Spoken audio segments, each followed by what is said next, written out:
আজ রাত 3টা কি 2:30 কি 3টার মধ্যে সরস্বতী এলাকা কান্দিরপাড় নামে এই জায়গায়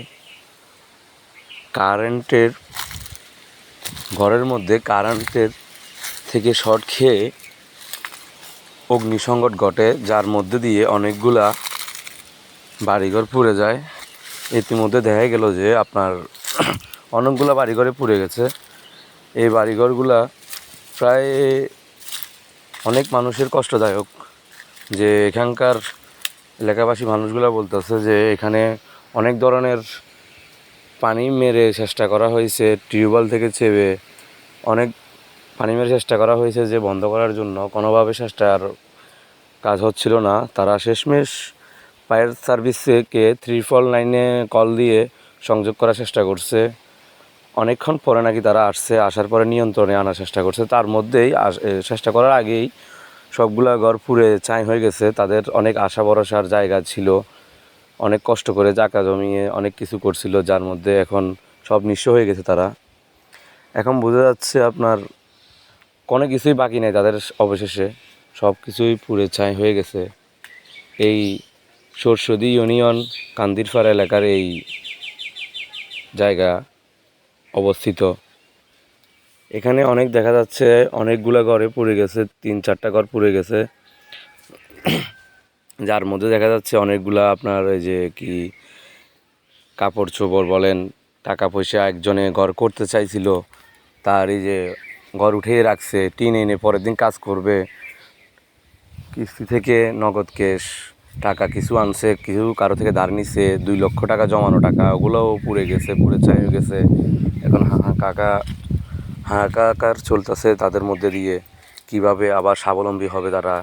এইসব অগ্নিকাণ্ড বারবার অনিশ্চিত হয়ে থাকে, যার মধ্যে এখন তারা সবাই একটু ধীরস্থির হয়ে আছে। সব কিছু শেষ, তাদের শেষ সম্বলটুকু শেষ। ভাগ্য ভালো, তারা অনেক ফ্যামিলির মধ্যে কিছু কিছু ফ্যামিলিরা শহরে বন্দরে থাকে, যার কারণে এখানে তালা মারা ছিল। তালা মারা থাকার কারণে অনেক কিছুই মানে পুড়ে গেছে।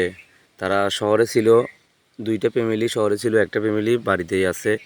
তারা রাত্রের প্রায় 2:30 কি 3টার মধ্যেই এই আগুনটা লাগে বলে জানায় এলাকাবাসীর মানুষগুলা। আপনারা দেখেন যে একটুও কোথাও ফাঁকা জায়গা নাই যে আগুন লাগে নাই, সব কিছুই পুড়ে ছাই হয়ে গেছে। এভাবে আগুনটা কিভাবে লাগছে সেটা প্রথমত জানা যায় নাই। তারপরে জানা গেছে যে কারেন্ট থেকে নাকি শর্ট খেয়ে আগুন ধরছে। তারা নিয়ন্ত্রণে আনার জন্য টিউবওয়েল থেকে পানি এনে এলাকাবাসীর মানুষজন যারা সজাগ হয়েছে তারা অনেক চেষ্টা করছে। চেষ্টা করার পরেও দেখা যাচ্ছে যে ওই যে পাশে যে পুকুরগুলো আছে ওগুলোর পানি শুকিয়ে গেছে। শুকিয়ে যাওয়ার কারণে তারা পানি সংযোগ করতে পারতেছে না। টিউবওয়েলও অনেক কম, টিউবওয়েল থেকে পানি আনতে অনেক কষ্ট হচ্ছিল। পরবর্তীতে তারা 349-এ কল করে যোগাযোগ করে ফায়ার সার্ভিসকে খবর জানায়। ফায়ার সার্ভিস লোক এসে অগ্নিসংযোগ কমানোর জন্য, দমন করার জন্য তারা চেষ্টা চালিয়ে যায়। তার আগেই সব কিছু পুড়ে ছাই হয়ে গেছে। তারপরেও আল্লাহর অশেষ রহমত যে তারা এসে সম্পূর্ণ করে চলে গেলেন। আলহামদুলিল্লাহ, আল্লাহর দরবারে শুকরিয়া যে পাশের যে বাড়িগুলো আছে ওগুলা তো যায় নাই, আল্লাহর কাছে হাজার শুকরিয়া। এখানে দেখেন অনেক সময় বাতাস বয়ে যাওয়ার কারণে অনেকগুলা ঘরও জ্বলে যায়। তখন বাতাস ছিল না, কম ছিল, যার কারণে হয়তো এতটুকুতে অস্থির ছিল।